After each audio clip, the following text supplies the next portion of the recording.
Bonsoir tout le monde, j'espère que vous allez bien. On se retrouve ce soir pour le salon tactique après une très grande journée de Coupe du Monde qui, je pense, si vous l'avez suivi, a pu éveiller vos sens, les toucher dans tous les sens également, hein, que ce soit via le suspense, l'étonnement, la frayeur peut-être pour certains, voire la déception pour nos amis situés plus au nord. On va en discuter aujourd'hui et analyser tout ça avec toujours la même équipe et surtout toujours le même plaisir.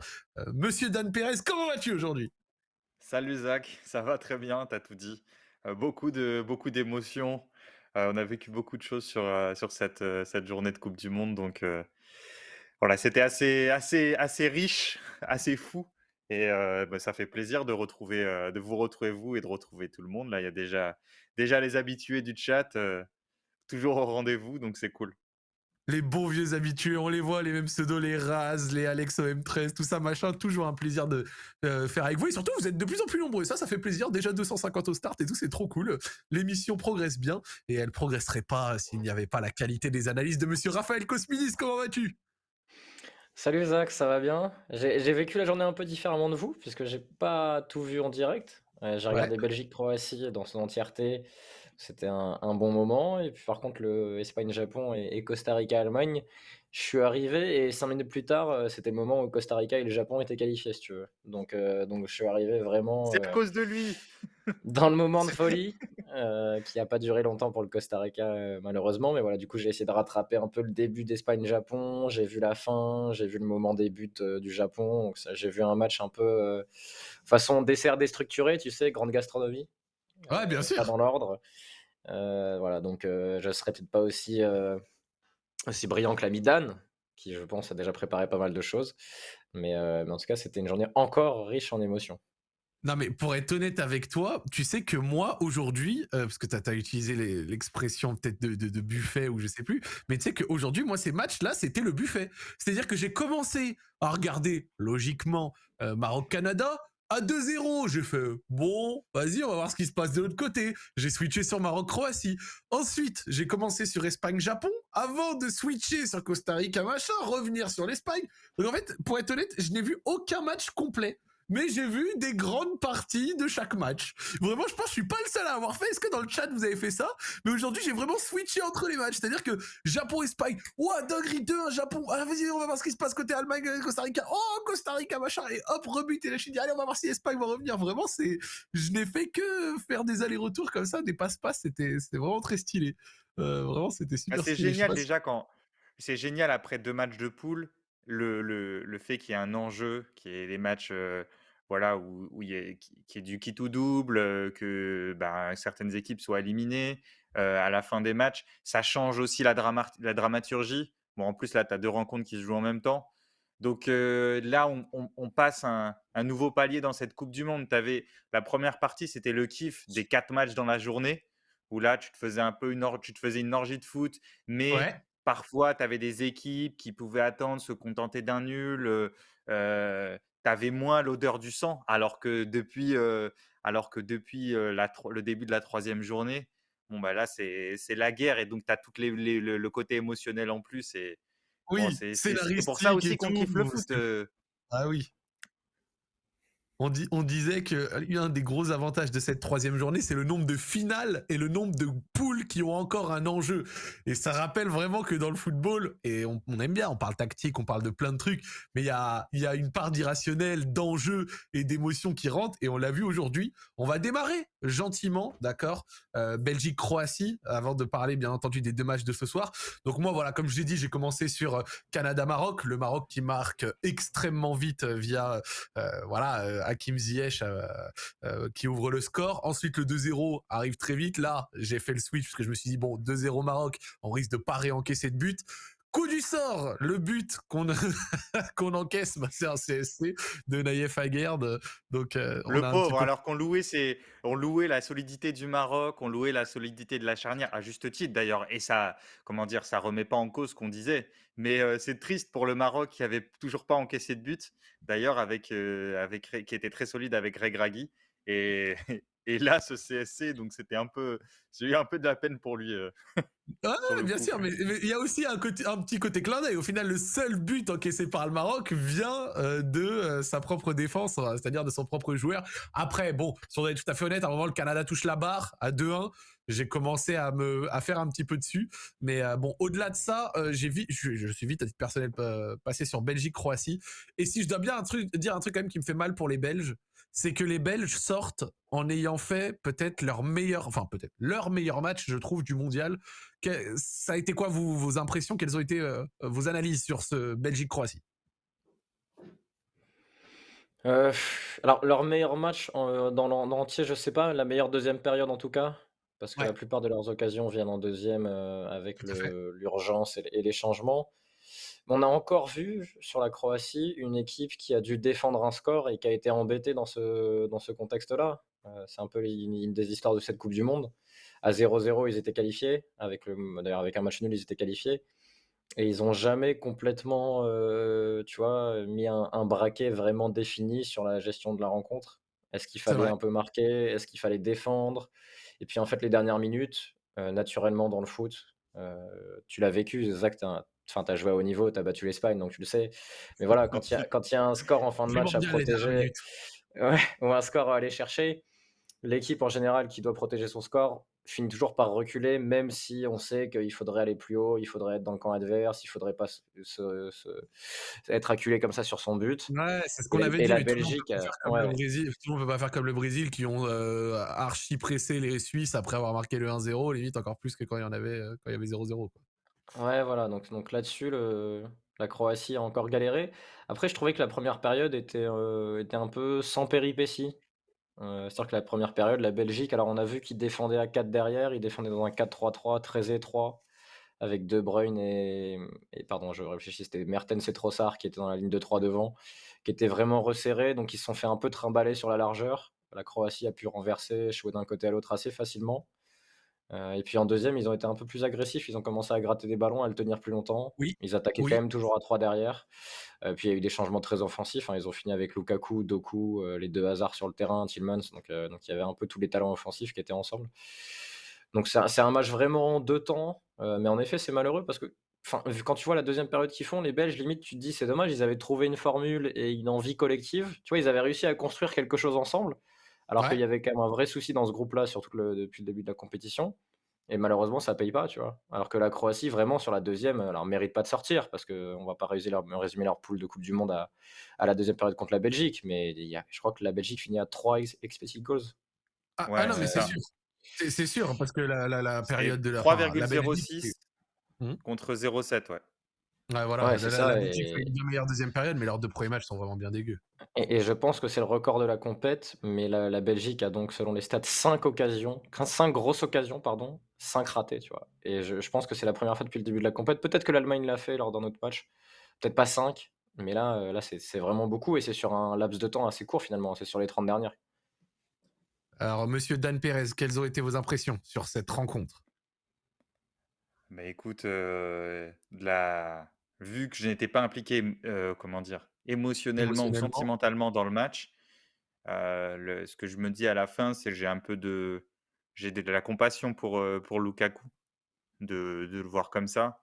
Pareil. Heu, je sais pas qu'on l'aime moi, c'est un joueur que j'aime bien. Heu, de voir vraiment sa tristesse, pour le coup, Lukaku, c'est un joueur qui a jamais, triché sur sa motivation, sur, tu vois, son investissement dans les matchs, alors même si, il a eu ses problèmes de poids, il arrive toujours pas à revenir à son poids de forme et cetera. Mais Ouais, ce que je veux dire, c'est que c'est quand même un mec qui se bagarre sur le terrain.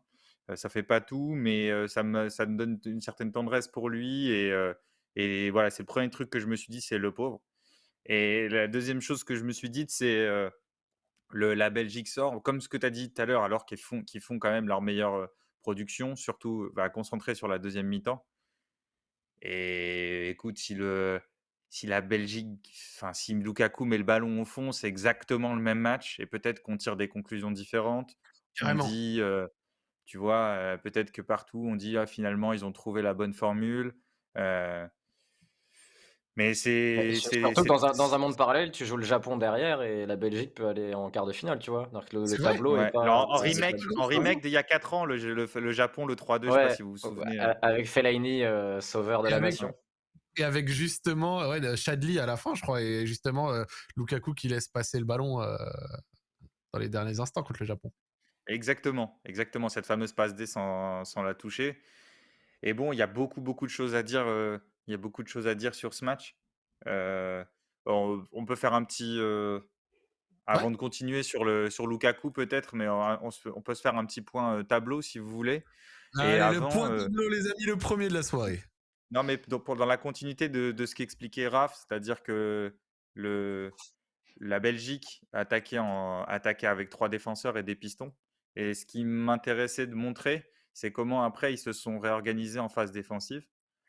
Et pour expliquer qu'il y a plusieurs formules, pour se replier quand tu joues ou quand tu attaques à 3. Donc je vais montrer ça rapidement. N'hésitez pas à m'interrompre ou à me poser des Non, questions. vas-y, fonce, fonce, fonce. Heu, donc Voici la donc là, Belgique. la Belgique là, c'est la Belgique, j'ai enlevé l'adversaire. La Belgique attaque à 3, donc avec ici, Meunier et Carrasco en piston et le Ouais. trio, De Bruyne, Trossard et Mertens. OK, tout le monde suit. Et en fait, comment tu te replies en général, quand tu joues à 3? Il y a plusieurs manières. Alors on a vu la classique si tu veux, les pistons qui descendent, tu vois? Et qui font une ligne de 5 et devant il y a une ligne de 4 et 1, donc 5-4-1.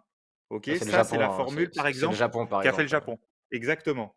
Ensuite, on a vu, donc je repasse, donc ça c'est première formule. On a vu l'Équateur faire descendre aussi ses pistons, rappelez-vous contre les Pays-Bas, mais laisser ses milieux très à l'intérieur. Ouais. D'accord? Et ensuite demander au piston de gérer la largeur, donc une seule personne sur la largeur, donc ça, c'est la deuxième formule. Et ensuite tu as les formules, où tu passes à 4 en fait. Donc typiquement, l'Allemagne, qu'est-ce qu'elle fait? Rappelez-vous au premier match, ici c'était Gnabry, ici c'était, Rome. Et donc elle attaquait à 5 et tu as un piston qui rentrait dans la ligne défensive pour faire une défense à 4. D'accord? Et l'autre qui intégrait un milieu pour faire un 4-4-2 ou un 4-4-1-1 pour se replier, tu vois? Pour se replier à ouais, 4. ouais. Tu me suis, Zach? Bien Et sûr. c'était Moussiala qui défendait sur le côté, avec l'Allemagne Voilà, et et il y avait un milieu offensif qui défendait sur le côté et donc 2 lignes de 4. Et qu'est-ce qu'a fait la Belgique aujourd'hui? Donc on repart avec notre ligne de 3. J'espère que tout le monde suit, c'est bientôt fini. Qu'est-ce qu'a fait OK. la Belgique? Qu'est-ce qu'a fait la Belgique? Elle s'est repliée à 4, mais il y a un piston qui est descendu. Donc ce piston-là, si c'est Thomas Meunier qui est venu Ouais. mmh. descendre ici. Et Carrasco qui monte. Voilà. Non, voilà. Et puis Carrasco, il est là, hein. Et Ouais. Carrasco, au lieu de descendre dans la ligne de 5 ou de rester sur le côté, il est venu faire le troisième milieu ici. Voilà. Et ça a défendu comme ça à peu près. Vous voyez? Il est venu faire le troisième milieu ici. La Belgique avait déjà fait ça avec Et ça fait un Chadli joli sapin de contre Noël, le, ouais. contre le Brésil il y a 4 ans. Et ça, par exemple, c'est une animation défensive qui est un peu plus rare dans le foot quand tu attaques à 3, mais qui existe aussi. Et selon ce que tu cherches à faire, selon ce dont tu as besoin. Et c'est intéressant parce que c'est pour vous montrer en fait que même quand tu fais des systèmes hybrides, tu as plusieurs manières, c'est pas fixe, tu as plusieurs manières de faire défendre ton piston en fonction de tes besoins. Là, Martinez, sans doute, voulait un peu muscler l'intérieur parce que s'il défendait à deux milieux contre les trois Croates, c'était un peu compliqué. Ouais, c'était compliqué, ouais. Donc Carrasco est venu faire ce troisième milieu, bah, un peu comme Dembélé, parfois est venu faire le troisième milieu, tu sais, avec l'équipe de France dans un autre registre. Nécessairement, je pense que ce match, on est obligé de parler d'un des trucs importants et un des trucs marquants qui a fait le tour des réseaux et qu'on a un tout petit peu commencé à évoquer, bah, c'est nécessairement les gros ratés de Romelu Lukaku. 3 grosses occasions symbolisées par la fin où il est seul devant le but vide avec le torse et où on aurait pu penser qu'avec sa puissance, il aurait peut-être, tu vois, poussé, mais un gros coup, tu vois, mais où le ballon, comme lui rebondit dessus et ne rentre pas.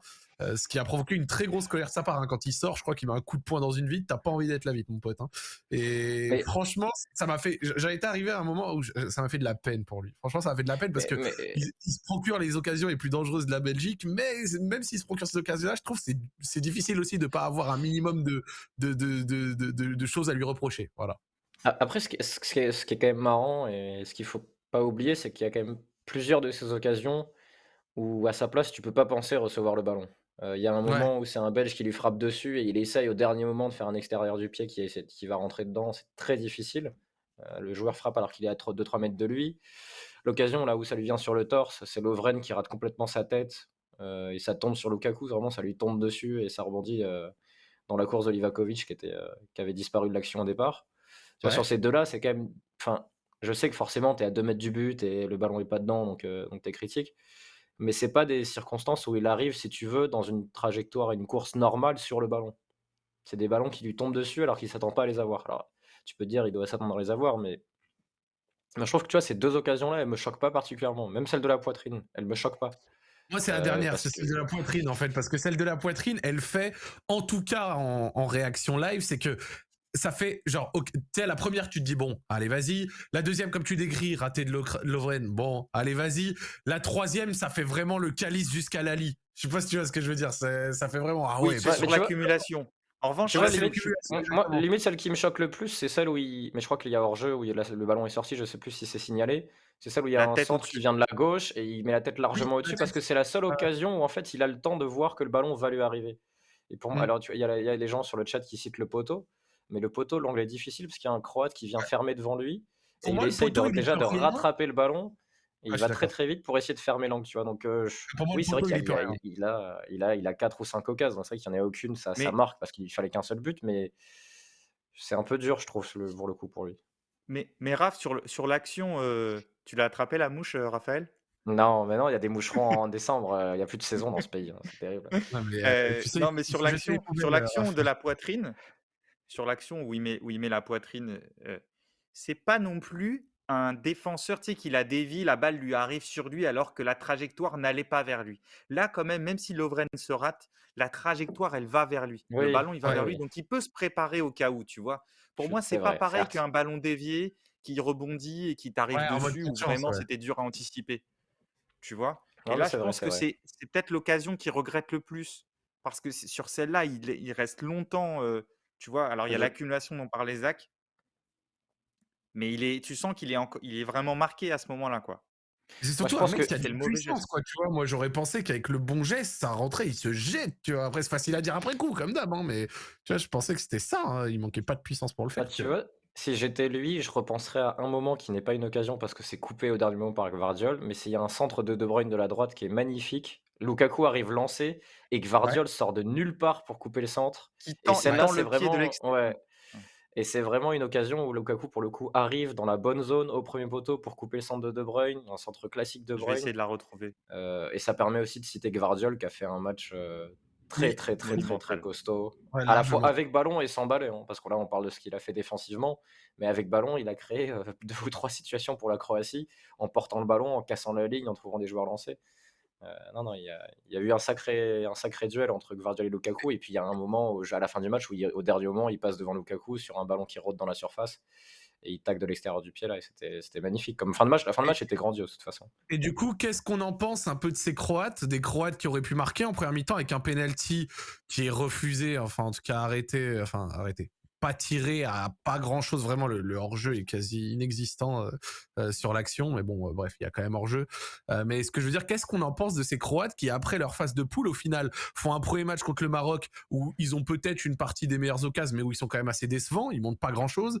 Un deuxième match, quand même largement meilleur face au Canada, avec beaucoup de contrôle de la part de leur milieu et un très bon match également d'Andrej Kramaric où on s'est dit ok c'est bon les Croates c'est ça les ex-champions du monde et un nouveau match là où ou sortis d'une première mi-temps où ils sont peut-être pas horribles, vont vite faire que défendre et tenir quand même avec un Gvardiol qui fait une très grosse rencontre, on vient de le dire, mais ce qui donne une phase finale globale, enfin une phase de poule globale, pardon, qui est peut-être un petit peu en deçà de ce qu'on aurait pu attendre, surtout face à et qui a la chance aussi du coup de se taper le Japon en huitième au lieu et qui esquive l'Allemagne. Bon ça on va en reparler. Et donc, du coup qu'est-ce qu'on en pense un peu de ces Croates, de leur match et plus au global de leur phase de poule juste avant, parce que tu fais bien de me l'envoyer Monsieur Dan.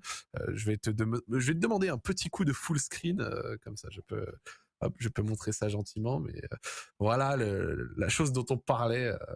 Voilà, c'est le ballon en fait a tapé d'abord l'arrière gauche Borna. Je Sosa. perds Borna Sosa. Et en fait, elle revient et Lukaku va. T'as l'impression qu'il va juste la pousser. Il a plus qu'à la pousser, il arrive lancé. Et là, Guardiol fait un geste comme ça, il tend la jambe de l'extérieur du pied. Et c'était dingue. assez. Sur le dingue, c'était inattendu, quoi. Comme disait Raph, c'est assez dingue. Et ce qui est cool, je trouve, pour prolonger ce que disait Raph, c'est que c'est un défenseur qui a une très bonne utilisation du ballon, beaucoup d'apports balle au pied, mais dans le geste défensif, dans la concentration, le mec est encore là. Tu vois ce que je veux dire? Il a aussi ses deux pieds. Parce qu'on a vu avec l'émergence de la relance sous pression, des sorties propres, etc., ces 10 dernières années, certains défenseurs très habiles dans la relance, capables d'apporter le surnombre, etc., mais pas très à l'aise quand il fallait défendre dans leur surface, rester concentré. Tu peux penser aux Espagnols, style Eric Garcia par exemple, très bon relanceur, mais Eric Garcia, défenseur très très bon moyen, exemple. tu vois? Voilà. Pour le niveau attendu, je veux dire. Voilà, et la liste pourrait être longue. Et ce qui est super intéressant avec ce type-là et sur ces 3 matchs, et puis depuis, on le voit quand même en Ligue des Champions, Gvardiol, c'est que dans le geste défensif, il y a un goût du geste défensif, une attention, une concentration. Et c'est ce qui fait que tu te dis, ah putain, lui, s'il déconne pas, s'il reste dans sa ligne de progression, ça va devenir un très très très bon Il joueur a et eu un des joueur très fiable. déclarations pro-Chelsea encore un peu ce soir, comme quoi il serait plutôt intéressé d'y aller, avec le genre de sous-entendu comme d'hab, on verra ce que donne l'avenir. Bref, on Je sais pas comprend combien de qu'il a de centraux ils ont, Chelsea, ils vont avoir. Oh, ils en ont que 14, faut pas être trop dur non plus. Hein. Ils ont juste mis 80 millions sur Fofana l'été dernier. Au calme, au calme. Bon, bref, en dehors de la vanne tranquille, la question nécessairement, bah, du coup, pour en revenir, toi, Raphaël, t'en as pensé quoi, du coup, des Croates, de leur match et plus globalement de leur phase de poule? Alors, leur phase de poule est très inégale, parce que le premier match, il s'était pas passé grand-chose contre le Maroc. Le deuxième, c'était vraiment bien, mais ils ont vite pris le dessus contre le Canada. Et là, le troisième, il y avait des bonnes périodes, et puis la deuxième période où vraiment ils étaient ultra fébriles. Mais moi, ce qui m'a quand même marqué dans ce match-là, c'est leur niveau technique, où je trouve qu'ils ont une supériorité par rapport à la plupart du plateau. Dans des zones difficiles, dans des zones compliquées, ils arrivent à sortir des ballons proprement. Il y a des combinaisons en une touche. Il y a Modric, Brozovic et Kovacic qui paniquent jamais. Gvardiol rentre un peu aussi là-dedans. Borna Sosa, je pense que c'est un joueur qui peut être exposé défensivement, mais avec ballon, il se débrouille plutôt bien aussi. Il perd peu de ballons. Le nombre Et de tu courses vois, de Modric, c'est ouais, non, voilà. Et puis ils récupèrent un ballon dans leur propre surface. Il y a Modric qui fait un extérieur du pied, Brozovic qui fait 2 touches, renversement à l'opposé. Tu fais bon bah ok, qu'est-ce que tu vois. Et c'est pour ça que le match contre l'Espagne, qui du coup n'arrivera pas parce que l'Espagne va jouer le Maroc, mais et on pourra parler de ce qu'a fait l'Espagne sur la fin de match pour voir s'ils ont choisi un peu leur huitième. Mais j'aurais bien aimé voir la Croatie contre une équipe qui vient les chercher, parce que je pense qu'ils peuvent casser des pressings et du coup s'ouvrir la profondeur pour des joueurs comme Kramaric, qui peuvent partir dans le dos et qui peuvent embêter des équipes. Perisic. Perisic aussi qui a été bon et qui est techniquement pied droit, pied gauche. À un moment, il a fait un renversement pied gauche, après il est rentré pied ouais. droit et tu te dis: «Ah ouais d'accord, oui c'est vrai que Perisic en fait tu sais pas quel est son pied», tu vois? Ah C'est oui, moins oui, fantasque que Dembélé, mais il a les 2 pieds aussi, hein. Donc vraiment, ouais, vraiment, pour moi, Perisic, ça a toujours été un gaucher de très bonne qualité, mais son mauvais pied, c'est fort. C'est fort, c'est fort. Alors j'ai les et va j'ai les stats là, vas-y. de course là juste pour, Modric, c'est plus de 11 kilomètres. Brozovic, c'est 13 kilomètres et demi. Mais ah Non, OK, non, donc on est sur ce genre de mais on il est est sur ce genre incroyable de stats. Brozovic, hein. Avec Après f avec le record, de course, à haute intensité. Après, je sais pas si vous vous Brozovic. rappelez de certains matchs de la Croatie à la coupe du monde 2018, mais notamment le Croatie-Russie, où les gars en prolongation cavalaient encore à la 115e, où Modric Oui, traversait le terrain et compagnie. Ouais. oui, Les Russes aussi d'ailleurs, hein. ou en grande finale, enfin en finale, je me dis ok, ils sont passés 3 fois aux prolongations, ils vont être cuits rapidement, et aux premières mi-temps, ils nous chient sur le bec. Enfin, genre, je pensais que ça Ça aurait un impact. c'est la prépa Igor Tudor ça. Effectivement, la grande prépa Igor Tudor qui a fait ses effets. Et donc, du Non, coup, mais tu as qu'est-ce que. l'impression, avec cette Vas-y. Croatie, pour continuer sur ta question, Zach, qu'ils Ouais, sont un peu capables ils sont capables d'avoir des grands pics parce qu'avec la qualité de joueurs qu'ils ont, tu sens que quand il y a un temps fort qui arrive, tu sens comme que Modric se transforme un peu, il sent que c'est maintenant qu'il faut appuyer, tu vois? ouais. Donc tu as l'impression qu'ils peuvent aller très haut, mais pas sur tout le match, qu'ils ont besoin quand même de périodes de longues périodes un peu de respiration où ils se replient, où ils peuvent pas tenir forcément des longues séquences dans le camp adverse et des répétitions de vagues et cetera. Donc c'est une équipe un peu, imprévisible, mais au sens où tu sais pas vraiment, quand est-ce que sera son pic dans le match. Mais s'il y a un truc qui fait peur avec cette équipe, c'est que déjà que tu sens qu'elle peut taper n'importe qui. Parce que s'ils sont dans un bon jour, heu et s'ils arrivent à appuyer sur leurs points forts, bah, ils ont de quoi faire très mal. Et d'un autre côté, parfois tu te dis: «Ah bah, finalement elle fait pas trop peur, elle peut sortir cette équipe aussi, si elle sort aujourd'hui, tu vois, C'est pas personne dit choquant, ouais. que c'est scandaleux». Ouais, totalement, totalement, je suis d'accord. Et pourtant tu Genre, as l'impression que ces individualités font un bon match, tu vois? C'est bizarre comme sensation. Mais il leur manque quand même du talent sur la ligne offensive, hein. Il y a un vrai problème, que ce soit au poste ouais, de neuf Kramaric ou en qui est sympa, Perisic également, mais c'est vrai que sorti de ça, ça peut être un peu compliqué, même s'il y a aussi, comment il s'appelle, Livaja, c'est ça, l'attaquant Ouais. qui marque en ouais, plus. tu vois? Ouais, Mais même Kramaric, hein, je l'aime bien, mais tu sens qu'il est vraiment au plafond. C'est-à-dire que c'est un joueur de 8 de finale de Ligue des Champions, Kramaric. Mais là, on va arriver ouais, sur des tours où il faut des joueurs qui sont capables de dépasser ça et depuis qu'ils ont plus Mandzukic, il manque vraiment ce joueur. J'aimerais bien voir si à un moment il intègre, Maher, peut-être un peu plus haut dans les 3 de devant. Alors c'est pas forcément un joueur de course, mais sur vraiment te dire: «Bah, on est bon techniquement, on mise tout là-dessus», tu vois? Et ouais, limite, ok. on a un quatrième milieu avec qui on va pouvoir combiner, tenir le ballon. Ouais, j'ai un peu idée, ouais. Le match contre le Japon sera hyper intéressant là-dessus, de voir quelle équipe va jouer, comment, qui aura les temps forts, parce que c'est vraiment des équipes qui ont jamais fait 90 minutes du même niveau sur la compète, C'est ou vrai. même pas 60, je pense. Donc Et à surtout, voir tu as qui dit une va. phrase vraiment intéressante pour moi et qui est révélatrice et qui montre aussi à quel point le résultat conditionne ce qu'on dit. On était quand même à quelques instants ou quelques centimètres ou une meilleure prise d'occasion d'un Lukaku qui marque et une Croatie bye-bye. Et on dit que vu sa phase de poule avec un néant contre le Maroc et un seul match maîtrisé, à savoir le deuxième, bah c'est pas étonnant, quoi. Et là, au final, on sait qui passe. Et tu vois, ça modifie peut-être un peu les discours. Mais ouais, non, mais mais tu vois, c'est comme l'Argentine, après le premier match, on disait: «Ouais, l'équipe est perdue, qu'est-ce qu'ils vont nous proposer?» Et puis, derrière, ils se révèlent. Et là, l'Espagne est passée pas loin de sortir, tu vois? Il y a un moment de la soirée où ils sont éliminés. Ouais, Et donc totalement. c'est une coupe du monde Les deux difficile. meilleures minutes de l'année. Ouais, mais si tu Non, avais mais été là, tu ouais. serais parti dans la profondeur, Zach, et c'était réglé, tu vois? Mais ouais, écoute, Il y avait Mitoma pour faire ça. Il y avait de la qualité ouais, pour faire ça. ouais, il a appris chez toi, on le sent. Non, mais bien sûr. L'école des appels by Zach Nani, tu sais que c'est une. Les attaquants de football mangent mes vidéos de cette manière, hein, vraiment. Bah, il y avait les stages Jean-Michel Larquet, moi, quand j'étais jeune. Maintenant, il y aura les stages Zach Nani. Ouais, ouais. Vraiment, hein, course et mouvement by Zach Nani. Apprenez le football sans ballon en tant qu'attaquant. C'est aux éditions Hachette. Voilà.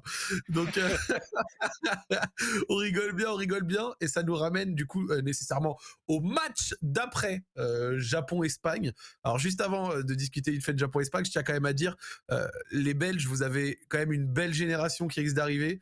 Vous allez bientôt, je suppose, vous séparer de Roberto Martinez, hein, si ce n'est pas déjà fait. Ça y est, Euh, il a dit qu'il arrêtait là. Juste après le match, voilà, il a dit que c'était fini. chose qui a été voulue par absolument tous les fans belges. Alors, pour le meilleur, pour le pire, on verra par qui vous allez le remplacer. Mais je ne doute pas qu'il y a suffisamment de qualité et de jeunes très forts en Belgique pour redonner du souffle à une sélection qui en a bien besoin. Voilà, voilà. Je tenais Oui, quand même à d'ailleurs, finir sur une note peut-être un peu plus puisque tu positive. Ouais, parles dis-moi. puisque tu parles des jeunes, Zach, un petit mot sur Jérémy Doku? Oui, qui a oui, fait oui. qui a fait Très une étrange, entrée hein. comme à l'Euro 2021, il avait fait un peu pareil, rappelez-vous, la Belgique était sortie vite, mais à chaque fois qu'il était rentré, il avait bougé tout le monde, il avait notamment bougé Mmh. l'Italie Contre la et là, Finlande il aussi, a je crois, eu, si je dis pas de bêtises. il a fait, ouais, je me rappelais même pas que la Finlande était à Je crois que l'Euro, contre la Finlande, donc il fait un bon match, ouais. Ici, dans le groupe du Danemark. Ouais, ouais, et faut regarder le football, Raphaël, s'il te plaît, quoi. Ouais, déjà la Faut payer. Finlande là, j'avais complètement zappé. Non mais oui, mais il a fait une grosse entrée et ça donne envie de le revoir sur des terrains de foot. Il a souvent été blessé. On commence à nous faire des jeux de mots sur le chat, je ne les répéterai pas. Mais ouais, il a des appuis tellement virevoltants et je confirme que les Belges ont des jeunes, hyper intéressants. Il y a Roméo Lavia qui commence à jouer, il y a Bella Kotschap, pardon, Bella Kotschap est allemand, rien à voir. Mais ouais, Roméo Lavia qui est pas mal, qui joue en Angleterre et qui est très Ouais, bon Zélo et de quand tu Bast, Arthur Théat et compagnie, ouais, et chez Charles de Ketelaar, et cetera, ouais il y et a du quand monde, tu vois ouais. le niveau des jeunes Belges de 15, 16, 17 ans qui sortent et qui jouent déjà parfois, dans le championnat belge ou ailleurs même, je pense que ça va envoyer et quand tu connais le De faible Cutler, nombre d'habitants finalement, ouais, quand tu connais le faible nombre d'habitants finalement des Belges, c'est un pays qui forme très, très bien. Oh que oui, ils ont à chaque fois. Non, mais ça, de toute façon, c'est une qualité qu'on a louée à plein de pays, des pays qui ont, je sais pas, entre 5 et 10 millions d'habitants à peu près, hein, je dis au Bah, la grosso modo, Croatie mais qui la arrivent à avoir. Croatie c'est la Bah Croatie oui. c'est moins de 4 millions d'habitants, hein. Croatie, Uruguay, Belgique, Portugal aussi, qui est à peine à 11 Mmh. millions, je crois, donc qui rentre aussi à peu près dans ce cadre, c'est quand même assez impressionnant. Donc moi, voilà je trouve pour. que juste un petit truc, Oui, Zach, excuse-moi, parce que je vois aussi oui, sur Philippe. le chat, que Roberto Martinez prend cher. Bon, c'est un peu facile, je trouve. Ouais, vas-y, C'est un peu facile, intéressant. non, non, mais parce que comment dire? C'est facile de dire: «Ouais, il aurait mis» parce que peut-être que certains se disent ça: «Ah, il aurait dû mettre tous les jeunes» ou typiquement sur ce truc de il aurait fallu mettre tous les jeunes. En fait, on en a parlé souvent pour plusieurs équipes. C'est c'est pas c'est pas évident et c'est quasi impossible de faire sortir des tauliers, avec un tel vécu et Ouais. de décréter comme ça, sans qu'il y ait eu un cataclysme, sans qu'il y ait eu, un gros choc.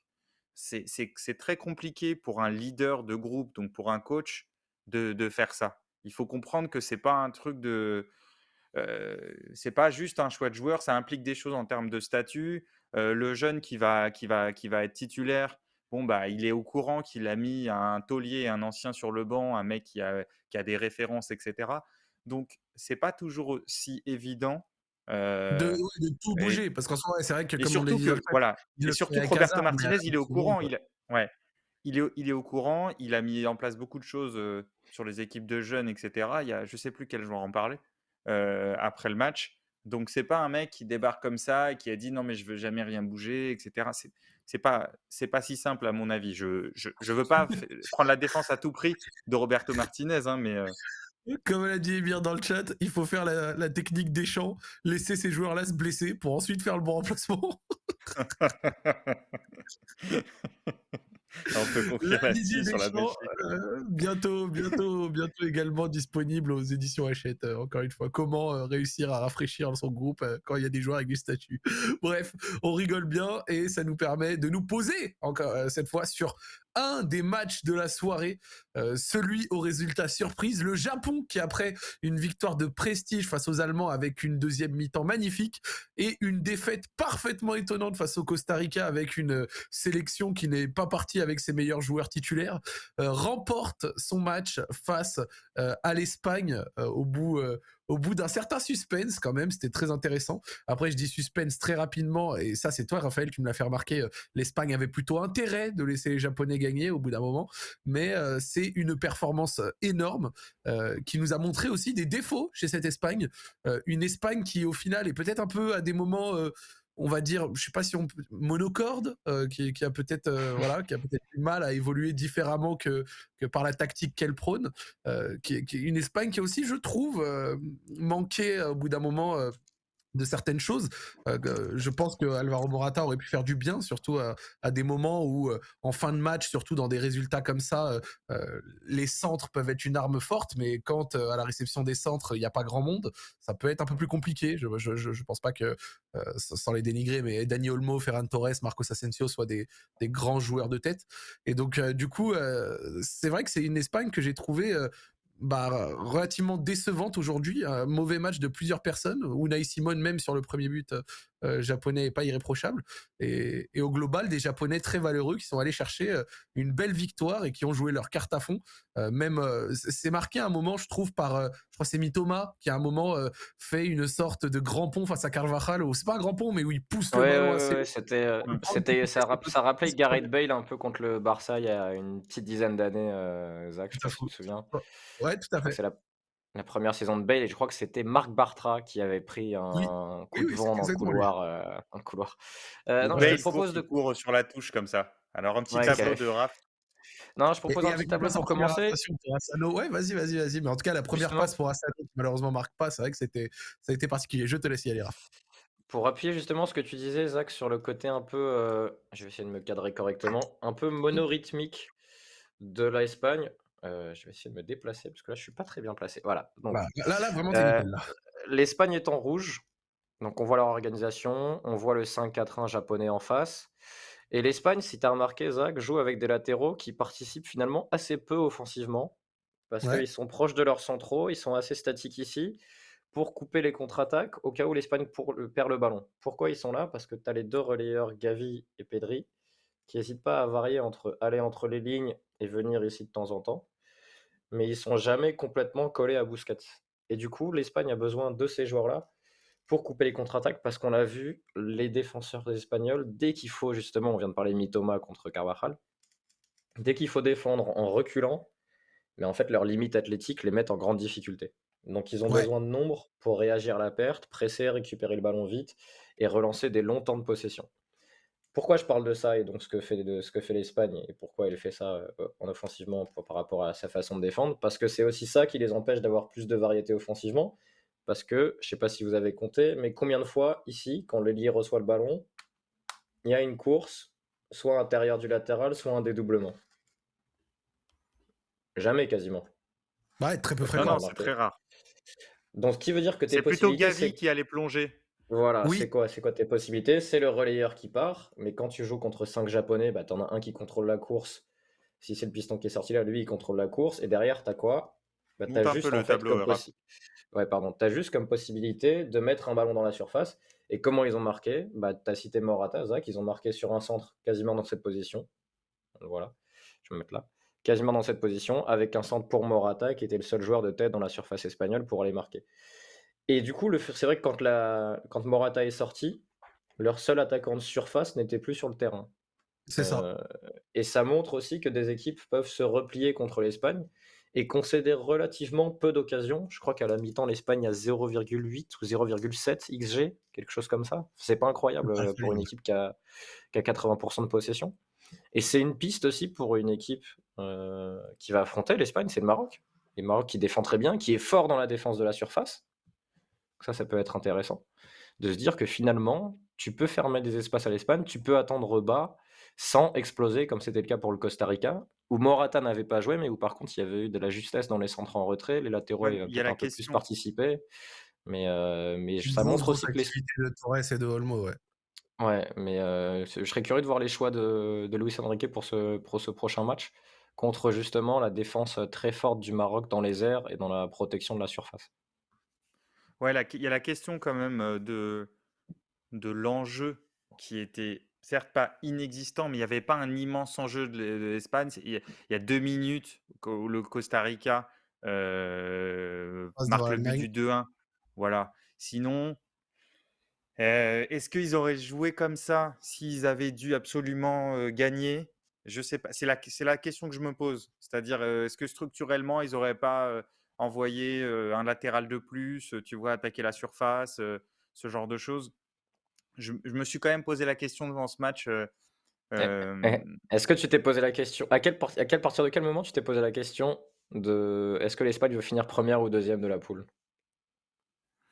non, moi, je me suis dit alors c'est marrant que tu me dis ça, parce que je me suis posé la question, mais en deuxième mi-temps, j'ai pas l'impression moi, j'ai l'impression, en gros, j'ai l'impression qu'ils cherchent quand même à marquer. Ouais, Ouais, non, mais j'ai pas eu je te demande, total mais je suis sentiment d'accord. qu'ils vont lâcher le truc, OK, en on est fait. Ça m'a d'accord. étonné. Parce que, du coup, tu tapes un huitième quand même plus simple. À côté de ça, tu es dans une partie de tableau plus arrangeante qui t'évite le Brésil en quart. C'est vrai que ça a été assez étonnant, au final ce qu'on vient de Mais je voir. pense qu'ils le font pas avant, 7-8 minutes de la fin, Zach, tu vois? J'ai pas l'impression qu'ils le jouent vraiment cette deuxième place avant la toute fin, parce que finalement jusqu'au 4-2 de l'Allemagne, tu peux te dire que le Costa Rica est pas très loin de te sortir, tu vois? Donc il y a un Mmh. moment, il y a plus un moment, il y a +1 pour le Costa Rica, puis ça égalise pour l'Allemagne. Tu sais pas forcément alors il y a un mec qui suit en direct, mais il va pas forcément dire toutes les 30 secondes aux joueurs combien il y a au score.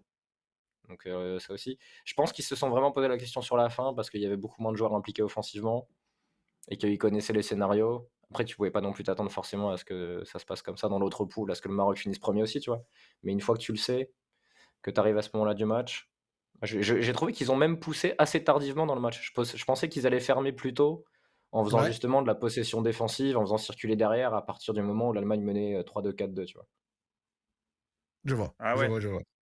Mais juste, il y a un gros débat là, pardon, sur le 2e but japonais avec la sortie du ballon.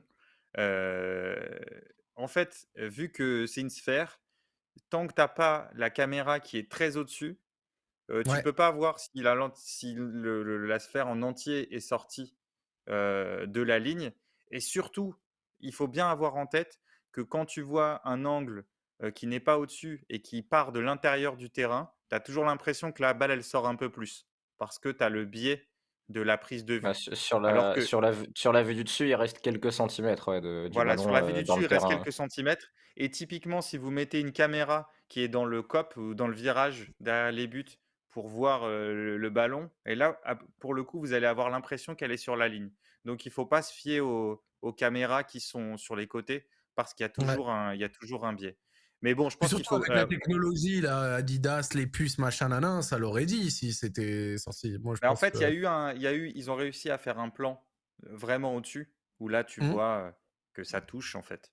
Et c'est ce plan-là, en fait, qui fait foi. Mais en fait, techniquement, le ballon n'est pas en contact avec la ligne, parce que la ligne, c'est au sol, mais le ballon, elle est il au-dessus, y a ouais. une partie du volume du ballon qui est au-dessus de la ligne et c'est pour ça qu'en fait, si tu regardes en effet que le sol, il y a En plus aplomb, ouais. aucun endroit du ballon qui touche la ligne. Mais il y a une partie du ballon qui surplombe la ligne sans la toucher et c'est ça qui fait que la VAR a validé. C'est parce que je pense qu'ils pouvaient pas trancher autrement, en fait. Ils avaient pas d'image qui montrait que le ballon était entièrement sorti et vu que le but avait été validé dans un premier temps, il y avait pas de manière de le contredire. Moi je voulais Donc revenir, et j'ai sur un truc ouais, vas-y. non, vas-y, vas-y. J'allais dire sur l'Espagne, et après on va aussi parler du Japon qui fait quand même un match où même s'ils ont très peu de possession, arrivent à jouer les quelques coups qu'ils ont très très bien, avec un peu de réussite par moment. Mais vous avez pas eu cette impression, vous, d'Espagne un peu monotone, monocorde, qui n'attaque et procède que d'une manière et qui peut avoir plus de mal s'il faut imprimer un rythme supérieur et avoir plus de courses. Alors au niveau des courses, on a vu, notamment lors du premier match, que ça pouvait être fait par les milieux, ou par les ailiers. Voilà, Torres, Olmo, voilà, c'est capable de les faire, ces courses. Mais sur la longueur, sur la durée entière d'un match et pour être constamment dangereux, j'ai l'impression qu'à des moments, ils vont manquer de ce rythme, ce qui va à des moments les rendre un petit peu stériles. Et je sais pas, j'ai l'impression que c'est une Espagne qui meurt par cette idée de contrôle, de possession, et qui a du mal à un petit peu, à des moments, devient stéréotypé. Voilà, ce que dit Nabil dans le chat, j'ai Encore l'impression qu'à des moments, c'est un peu stéréotypé. encore une fois, en fait, moi, j'ai du mal à tirer des conclusions, justement, par rapport à ce match Ouais, parce qu'on l'a dit, ils avaient pas à tout prix dans leur esprit l'idée de, vraiment là, gagner. devoir Ils y se sont aller, un peu ouais. laissés endormir. Tu vois? À part un moment où ça a pu être chaud, globalement, c'était pas un match coup près pour eux complètement, en fait et donc je m'interroge parce que je sais par ailleurs pourquoi je te dis ça? Parce que on sait par ailleurs qu'avec Luis Enrique, il y a, chez ce coach, la question du rythme, de la verticalité, c'est pas, Quique Setién. Je veux dire, il est pas aussi Ouais, radical que certains et donc je pense que lui-même, est tout à fait conscient des risques que tu as exposés, Zach. bien C'est-à-dire le sûr, c'est sûr, risque c'est d'un sûr. jeu très horizontal, lié à ce que démontrait tout à l'heure, très bien Raphaël au tableau et là, le contexte me fait être prudent, en fait, sur les conclusions vis-à-vis de l'Espagne, tu vois? D'accord, je comprends. Un mot peut-être sur le Mais Japon, Raph? Ah bah, plusieurs, il faut lancer Raphaël sur le sélectionneur japonais qui nous fait à chaque Ah, fois c'est pour ça que des j'ai dit choses Raph direct. extraordinaires. Non, mais c'est incroyable les matchs du Japon, d'une mi-temps à l'autre, c'est quand même assez dingue.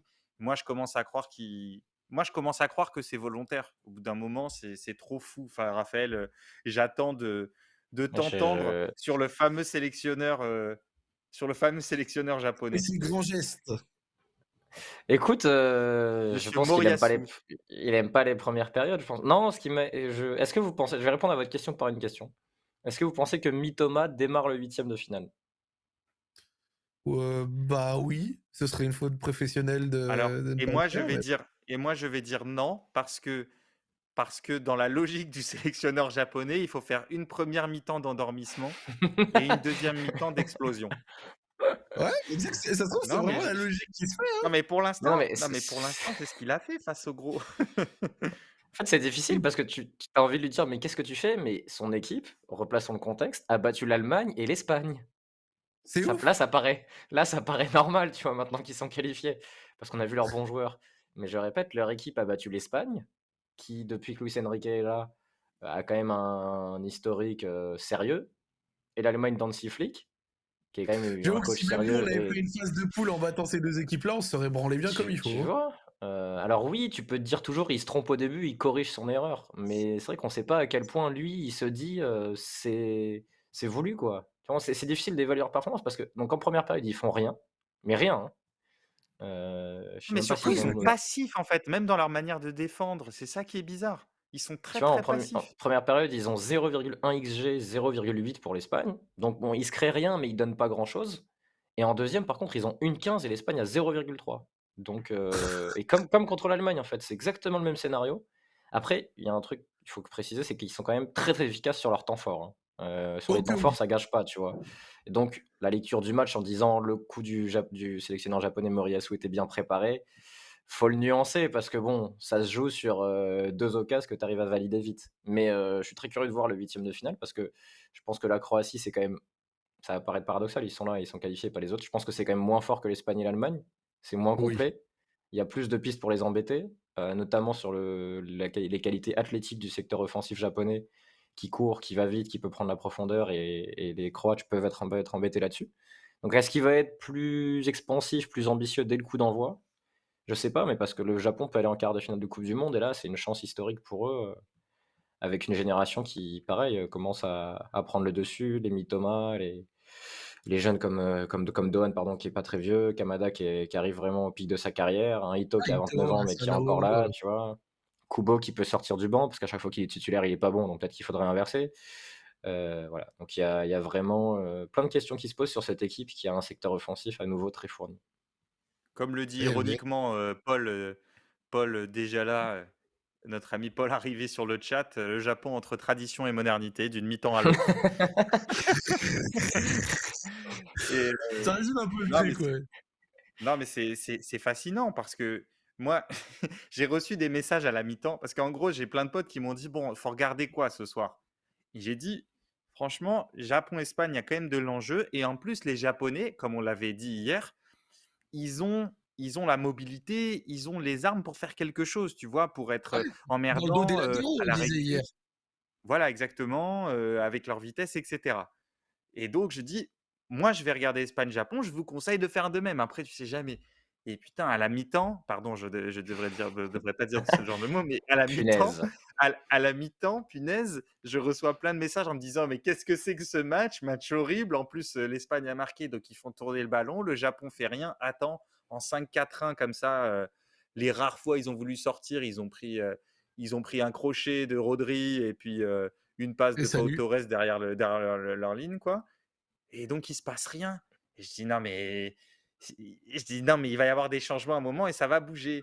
Et en fait, ils nous font le coup à chaque fois. Donc ce que je disais à Raph, c'est à un moment tu vas te dire, «Mais est-ce que c'est volontaire?» Une sorte de stratégie de l'endormissement, tu vois? Le genre, bah, parce que c'est exactement ce qui s'est passé, en fait. L'Espagne est revenue sur le terrain, en fait, mais est revenue sur le terrain pas hyper vigilante. Donc certes, à la mi-temps, le japonais a changé ses pistons. Il est passé avec Ito. et Mitoma, un piston. C'est des joueurs qui peuvent clairement jouer ailier d'un 4-3-3 sans problème. Totalement, mais Euh, totalement. Et en plus, vraiment, comment ils partaient de loin pour attaquer, mais du coup, comment ils avaient de l'espace sur certaines phases, c'était notamment sur celle dont on a décrit pour Mitoma, c'était fort. Hein. et du coup, ça change complètement. Alors, finalement, ça dure pas, comme le disait Raph, mais parce qu'ils marquent, en fait. Et je pense qu'ils sont capables, sur toute la mi-temps, comme ils l'ont montré contre l'Allemagne, d'enchaîner certaines vagues, d'envoyer des joueurs dans la profondeur, envoyer beaucoup de courses, etc. Là, vu qu'ils ont marqué, on en revient à l'effet du score dont parle Raphaël depuis quelques émissions aussi. C'est que, en fait, tu mènes et tu commences à reculer. Et d'ailleurs, l'entrée de Tomiyasu à droite pour contrôler celle de Fati, elle a été excellente aussi, j'ai trouvé. Ouais. Euh, il a fait une super entrée, mais c'est étonnant. Et d'ailleurs, sur l'un des deux buts, alors je sais plus, je crois que c'est le premier, le Japon presse, et en fait, c'est les deux joueurs les moins fiables du 11 avec Nico Williams, techniquement, c'est-à-dire Unai Simon et Baldé, qui sont à l'origine de la Oui. perte de balle de l'Espagne.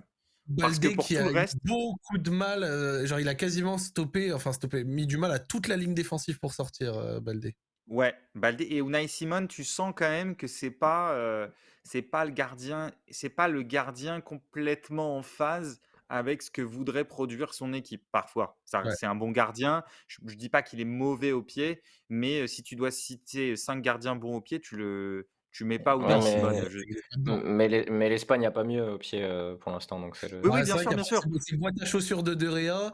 Et il te reste quoi? Il te reste Kepa qui a fait un bon début de saison, mais qui est repassé encore derrière Mendy, je Non, crois. mais complètement. T'as David Raya, ouais. Et ce qui est intéressant justement, c'est que le Japon a réussi à bien orienter ça, aller chercher Unai Simon et qui a été forcé de jouer vers Baldé. Et ils sont efficaces tout de suite parce que le pressing fonctionne tout de suite sur ces deux joueurs-là. Alors que jusqu'à présent, hormis la petite erreur de Busquets, en fait, comme je disais tout à l'heure, ils prenaient un crochet de Busquets, un crochet de Rodri, un râteau de Pau Torres, des appuis dos au jeu de Gavi et Pedri qui sont monstrueux à chaque fois pour s'orienter sur la première touche. Ouais. Et là, ça a payé tout de suite. Donc, c'est une équipe assez déroutante, ce Japon. Je vous donne quelques stats sur cette équipe déroutante. Donc contre Let's go. l'Allemagne avait fait 700 passes, le Japon en avait fait moins de 200.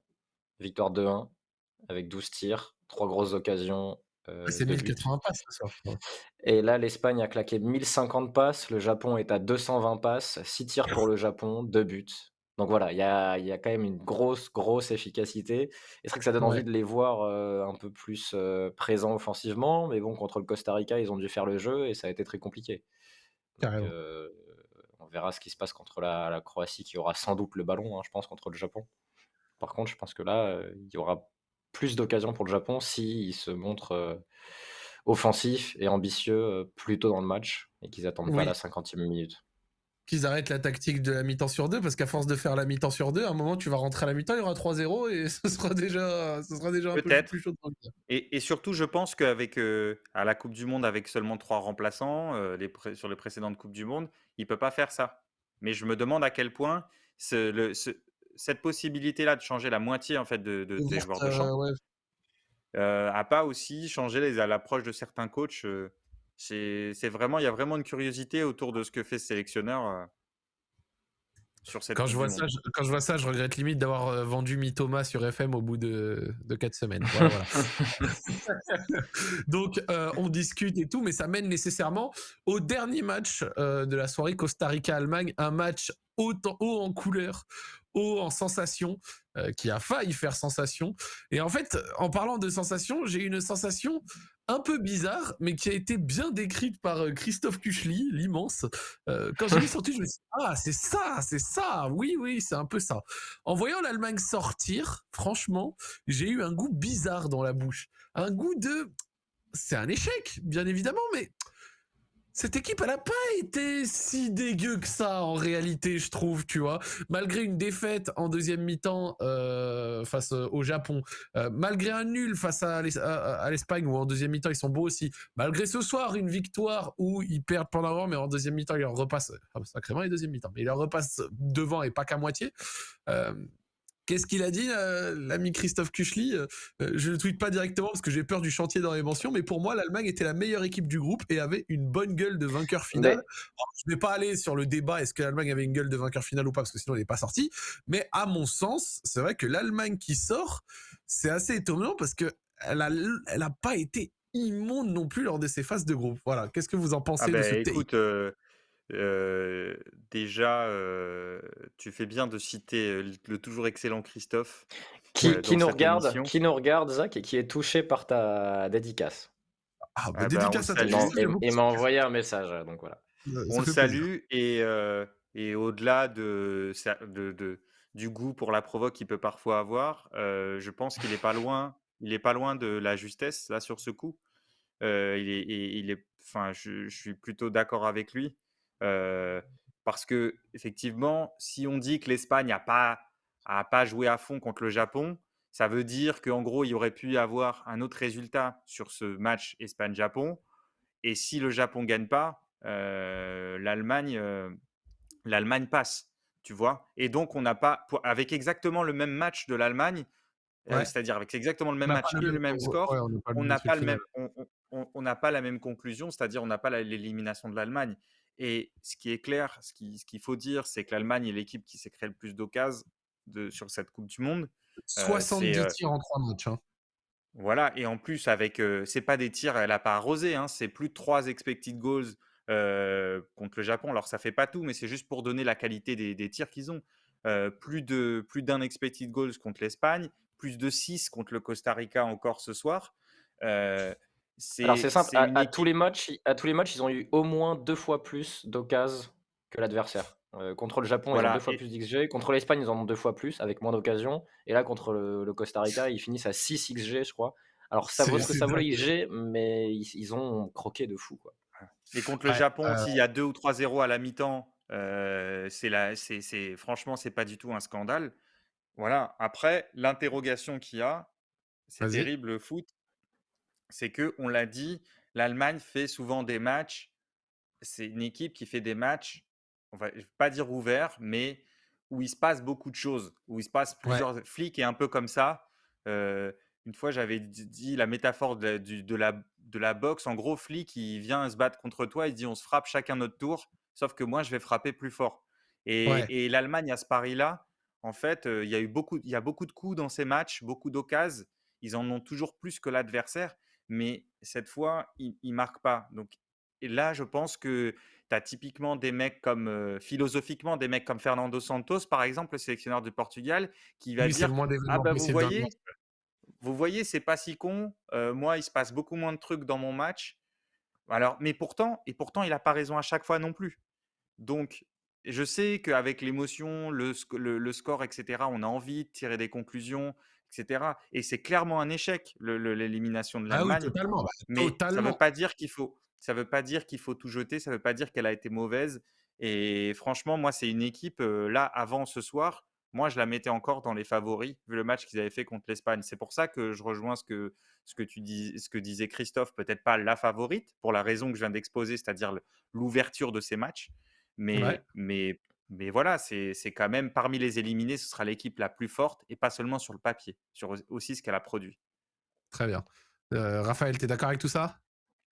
Ouais, et les regrets, je pense qu'ils sont peut-être sur certains choix de joueurs.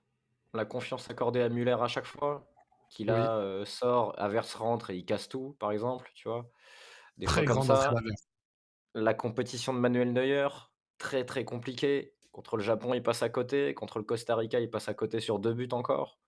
Ouais. Donc On sur avait ce parlé match-là, du c'est but pas en lui qui angle coûte ça, fermé mais où il se place bizarrement, contre le Costa ouais, tu Rica. vois? Dans le jeu au pied, il a parfois été en difficulté. Donc après, il y a pas de concurrence en équipe d'Allemagne maintenant parce que Ter Stegen n'est plus au niveau qu'il avait lors du triplé du Barça en 2015, par exemple. C'est plus le même Ter Stegen. Donc voilà, il y a quelques choix de joueurs peut-être, certains postes qui ont pas été assez renouvelés. Et le Ouais, regret immense, comme je pense que ça va être le cas pour pas mal de gens, de ne pas voir Moussiala, continuer ce mondial parce qu'il a encore été, marquant sur ce match-là ouais, parce que quelqu'un nous a et dit dans le c chat, 13 dribbles réussis, on se rend pas compte, du crack ouais, que non, c'est. Et le mais petit clip là où il dribble tout au milieu de la défense costaricaine, genre sur une phase horizontale, mais c'est un monstro crack ce mec, c'est ah ouais, non, exceptionnel. C'est dommage de pas le voir continuer parce que tu vois sur le débat, par exemple où le jeu qui va être le meilleur jeune de la compète, c'était forcément entre Pedri et Musiala, sauf si un Brésilien explose et là, bon, bah, il sort trop tôt pour que ce soit lui, mais sur les performances, il était exceptionnel. Moi, franchement, il y a un truc qui est particulier quand même, c'est que moi, j'avais le sentiment sur cette Allemagne que c'était une équipe qui avait la capacité de beaucoup monter en puissance.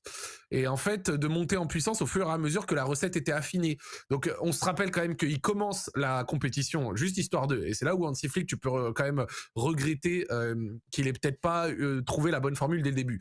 Il commence la compétition avec Schlotterbeck et Nicolas Schule à droite et Müller, d'accord, avec Kai Havertz en neuf. Ça donne le match contre le Japon où ils ont plus d'occasions, mais où la deuxième mi-temps passe pas bien, et notamment avec des grosses erreurs défensives avec Schule, Schlotterbeck et compagnie. Ensuite, il réaxe Schule, d'accord, et il part quand même avec Müller en neuf, avec une envie un peu de contrôle. Le match contre l'Espagne se débloque en deuxième quand il fait rentrer Füllkrug et qui met un peu plus d'impact physique et compagnie. Et qu'il est Et mené là, surtout. et qu'il est mené, exactement. Et ouais, c'est un point très important. Et là, encore une fois, ce soir, tu vois, il part sur une certaine formule, mais du coup, qui passe. Et au final, tu vois, il y a eu des choses qui étaient plutôt pas mal et assez convaincantes, mais qui derrière te terminent quand même par l'élimination. Moi, je sentais qu'elle pouvait monter en puissance, cette Allemagne. Je pense vraiment que si elle avait été en huitième, ça aurait été un nouveau tournoi pour elle et qu'elle aurait pu être très dangereuse.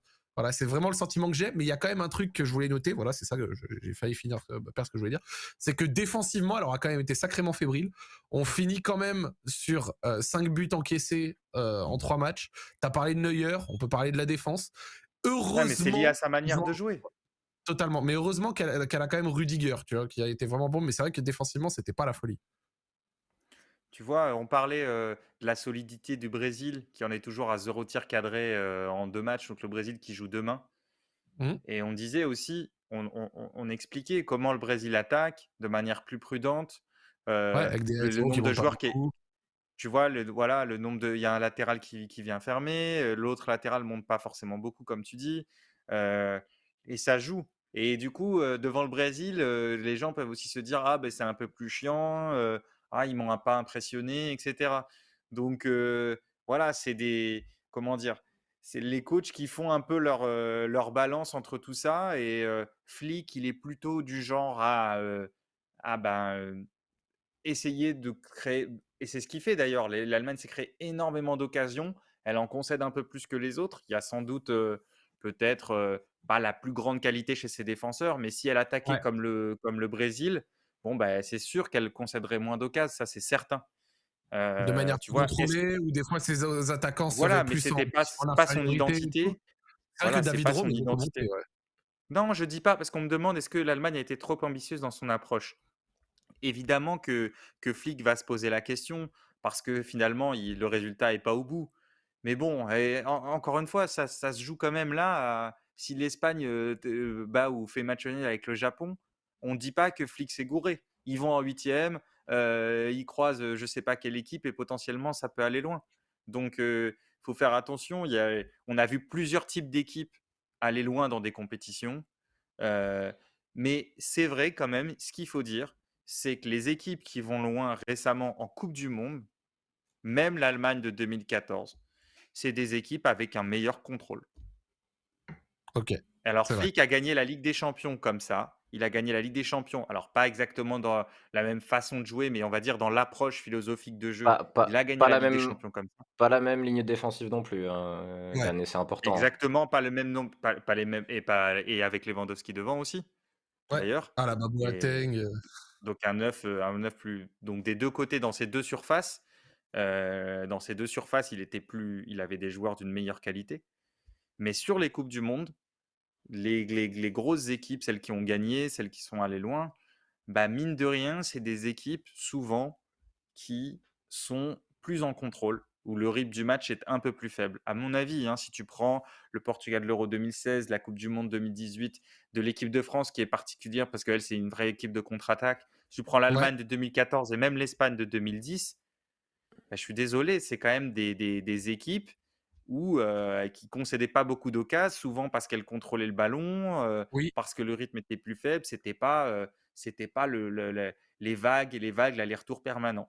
Donc, heu, donc voilà, je sais pas ce que vous en pensez, mais pour moi, il y a quand même Tu veux une tu veux dire que réflexion à avoir là-dessus. Bruno Genesio ne pourrait pas gagner la coupe du monde? C'est ça que tu es en train de dire, Dan? Parce que les matchs de Bruno Je Genesio sont toujours des matchs et avec un gros volume d'occasions aussi, non, mais hein. c'est un bon exemple que tu donnes. Après, pour une nation d'un calibre un tout petit peu inférieur, c'est génial d'avoir ce genre de jeu. Les mecs qui sont supporters de Rennes, heu, ils kiffent. Voilà, c'est cool et puis même quand tu es neutre, c'est trop bien.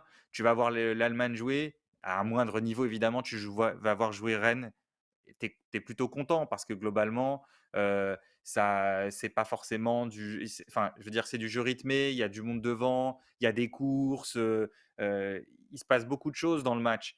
Après, pour quand tu es une grande nation, est-ce que c'est pertinent de continuer dans cette voie à tout prix? Je suis sûr que Hansi Flick ce sera le premier à se poser la question et les dirigeants allemands aussi. Alors maintenant qu'on a dit un petit peu tout ça, sachant que l'Euro 2024 sera en Allemagne, il y aura une grosse remise en question, je pense, mais que tout n'est pas jeté, tout n'est pas à jeter non plus. Qu'est-ce qu'on peut commencer à dire sur les huitièmes à venir? On n'a pas beaucoup parlé du Maroc aujourd'hui, mais voilà, Maroc qui passe premier de sa poule avec une victoire face au Canada et une victoire face à la On Belgique, est 7 points sur Ouais, 9, moi j'ai et pas qui vu le va match affronter perso. pas de souci, mais qui va Ouais. affronter du coup. Je voulais pas reparler du match nécessairement du Maroc, mais je voulais parler de son huitième. Donc face à l'Espagne et du coup le Japon qui va affronter de son côté la Croatie. Qu'est-ce qu'on dit de ces huitièmes là? Qu'est-ce qu'on pense? Moi, je pense que le Maroc-Espagne. Alors c'est ce que j'ai dit hier. Pour moi, mon discours ne change pas en 24 heures, bien qu'on a vu quand même des faiblesses chez les Espagnols. Pour moi, le Maroc a largement de quoi défendre parce que c'est vrai que ça peut manquer de qualité côté espagnol et de tranchant pour vraiment bouger une défense en place. Au-delà de ça, je pense pas que la défense du Maroc soit non plus infranchissable. Et à côté, je pense que le Maroc manque de qualité de vent pour vraiment les mettre en difficulté. Ce qui a mis en difficulté, par exemple, les Espagnols chez les Japonais, ça a été une très très grosse explosivité. Ce que le Maroc a peut-être un petit peu moins, même s'il y a des joueurs comme voilà Ziyech, Ennissiri et tout. C'est pas des mauvais joueurs, mais c'est pas les joueurs les plus explosifs non plus. Il y a quelques circuits qui peuvent être travaillés avec des Hakimi et tout, mais voilà. Donc je trouve quand même que l'Espagne, c'est l'un des pires adversaires que le Maroc pouvait choper. Je me trompe peut-être, hein, encore une fois, hein, parce qu'il y a du dynamitaire aussi au Maroc. Quelqu'un rappelle Bouffal, t'as totalement raison. Mais et un Bouffal face à un Carvajal et tout, ça peut être intéressant à voir. Ça peut donner des situations intéressantes pour le Maroc. Mais j'ai quand même le sentiment que l'Espagne, son manque de tranchant peut être suffisant pour faire renverser le Maroc, alors que le manque de qualité offensive du Maroc peut poser souci face à cette défense espagnole qui n'est pas impériale non plus, mais qui peut se suffire. Voilà, c'est mon avis. Qu'est-ce que vous en pensez sur cette rencontre-là?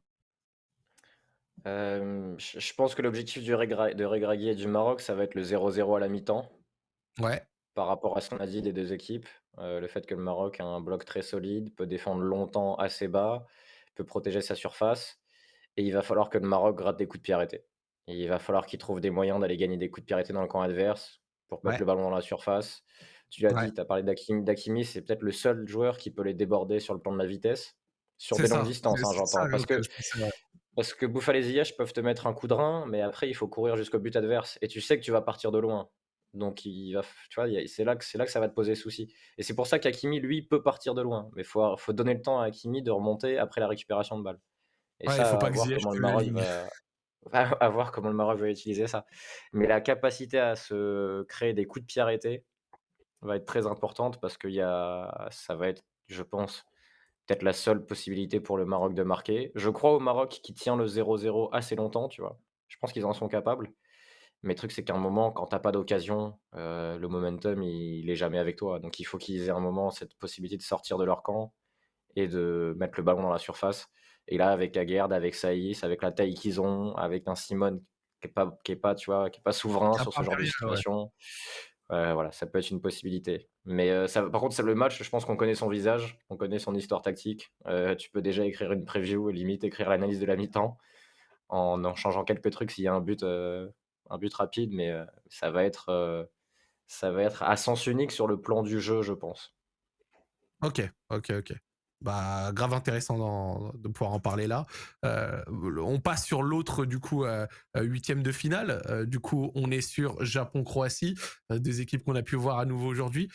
qu'est-ce qu'on attend de ce match? Qu'est-ce qu'on attend de ceci? Des Croates qui, on l'a vu, ont la possibilité, quand ils le souhaitent, mettre du contrôle avec un gros milieu de terrain plein de qualité, mais des Croates qui peuvent également être à des moments un peu plus miaulants, voilà, un peu moins dangereux et qui peut manquer de qualité devant par moment. En Qu'est-ce fait, qu'on pense? avec différents styles, c'est 2 équipes qui sont capables de montrer des visages très différents au cours d'un même match. La Croatie avec, quelque chose de sinusoïdal dans le match. Le Japon, un peu l'histoire des mi-temps dont on parlait, hein, une mi-temps comme ci, une mi-temps comme ça. Il y a quand même beaucoup plus d'interrogations sur le Japon par rapport à ce que décrivait, Raphaël sur Maroc-Espagne où on voit à peu près la configuration de match. Le Japon, on ne sait pas comment ils vont venir. En revanche, ce qu'on sait, c'est que leur qualité, c'est des joueurs explosifs, des courses Ouais, et on va dire, le changement de mentalité à la mi-temps, voilà. ouais, Et en face, la Croatie, heu, écoute, normalement, ils auront le ballon puisque le Japon n'aime pas forcément l'avoir et la Croatie est plutôt à l'aise avec. Donc la Croatie aura le ballon et après, on sait qu'elle a un peu souffert dans la profondeur, sur sa phase de poule et ça oui, peut être une clé pour le Japon. Elle a souffert dans la profondeur et parfois, pour sortir sur une équipe qui attaque à 5 sur la largeur pardon, elle peut être exposée entre le latéral et le central. Donc ça, c'est que les courses du Japon vont être intéressantes à noter là-dessus. Mais c'est un match beaucoup plus dur à anticiper, malgré tout, parce que le Japon est tellement déroutant avec tout ce qu'on a décrit depuis le début de l'émission, que tu te demandes, OK, comment ils vont se présenter, dans quel système, avec quel profil de joueur, c'est quoi le plan A, le plan B? Parce que maintenant, en fait, il y a toujours le plan de la 1re mi-temps, le plan de la deuxième. Donc c'est un peu plus dur à anticiper, en fait. Enfin, moi Raph, je je sais pas pense ce que tu en vraiment qu'il y penses et Zach, je sais pas ce que vous a... en pensez. Alors gros, moi j'ai dit, je pense qu'il y a quand même de la qualité suffisamment en Croatie pour pouvoir marquer face à la défense japonaise que j'ai trouvé pas toujours impériale. Mais à côté de ça, je trouve que la Croatie n'a pas l'attaque suffisante pour totalement mettre une déroute. Et ce plan en demi-temps, s'il était à nouveau mis en place, pourrait à nouveau porter ses fruits face à des Japonais qui pourraient être toujours en vie en seconde mi-temps et faire rentrer les Ito, les Mitoma si jamais ils prennent ce parti-là. Après, je pense aussi que le Japon a clairement ce qu'il faut au niveau qualité pour poser souci et essayer de, tu vois, exploiter ces quelques espaces qu'on peut trouver du côté de Borna Sosa et du côté de Juranovic pour s'en procurer quelques-unes. Il y a certes Gvardiol qui est très bon, mais pour moi, le Japon a clairement un coup à jouer et la Croatie est tellement, on va dire, coup-ci, coup-ça, que j'avoue, je sais pas trop quoi m'attendre de cette équipe. En fait, ça m'étonnerait pas qu'elle pose le pied sur le ballon et qu'elle contrôle ça d'une manière tellement impériale que, à force de répéter les situations dangereuses, la défense du Japon craque malgré que le Japon n'est peut-être pas, enfin, la Croatie n'est peut-être pas la plus grosse qualité offensive du tournoi. Mais à côté de ça, je serais pas étonné de voir la défense croate craquer sur des trucs un peu bêtes, quoi. Moi, je sais pas trop parce que je pense que c'est la première fois de la compète que la Croatie va jouer une équipe qui peut contre-attaquer. Quand on regarde les 3 équipes en poule. Alors le Maroc peut contre-attaquer, mais ils vont pas marquer sur la contre-attaque directement ou alors c'est vraiment que les espaces sont très grands, tu vois? Bah, le Canada avait Le des joueurs rapides quand même. Mais ils ont pas contre-attaqué Non, parce qu'ils défendaient trop mal, en fait. et trop haut au départ, tu vois? Donc ils pouvaient pas contre-attaquer parce qu'ils avaient envie d'aller dans le camp adverse et d'aller presser. Là, dire que Lovren, Gvardiol, Sosa et Ivanovic, ils vont parfois devoir défendre avec, je pense, 35, 40, 45 mètres dans leur dos, parce que Lovren ne Ouais. va jamais très haut non plus. Et si tu as Mitoma d'un côté, Ito de l'autre et un Asano ou Dohan devant, tu as quand même 3 mecs qui peuvent partir dans le dos et battre les gars à la course. Donc je suis curieux de voir comment la Croatie va faire pour, à la perte du ballon, ne pas se faire transpercer et ce que Modric, Kovacic et Brozovic, dans leur choix de passe et leur activité à la perte, vont proposer. Parce que, le bloc croate m'a pas non plus impressionné dans ce qu'il a pu proposer sur Ouais, c'est ça. cette phase de poule. Je pense que c'est un match assez ouvert. La Croatie, je la vois un peu au-dessus, mais le Japon a montré qu'il pouvait sanctionner un peu n'importe qui. Et là, ils vont jouer pareil, le Japon va jouer l'équipe qui me semble la plus ouverte de celles qu'ils ont jouées. L'Espagne et l'Allemagne jouent haut et vont te chercher, mais c'est des équipes qui sont compactes, qu'elles soient haut ou qu'elles soient bas. Là, c'est la Croatie aura peut-être un peu plus d'espace pour s'exprimer Oui. et le Japon a montré que techniquement, ils pouvaient quand même ressortir des ballons, avancer entre les lignes, puis trouver un joueur lancé. Donc ça par contre, ça va être un super match parce que ça va être un des rares huitièmes, je pense, où, tu vois, comme disait Dan, on sait pas trop ce qui va se passer, quoi. On sait pas comment ça va jouer et les 2 équipes ont une vraie chance de se qualifier. Donc c'est ça qui est le plus intéressant, je trouve, parfois dans les matchs, c'est de se dire, qui va prendre le dessus et comment, on ne sait pas. Pour terminer un petit peu, forcément, demain arrive la dernière journée des troisième, comment ça s'appelle? Dernière journée de match de cette troisième journée de CDM. J'ai dit 2 fois journée, mais ne m'en voulez pas.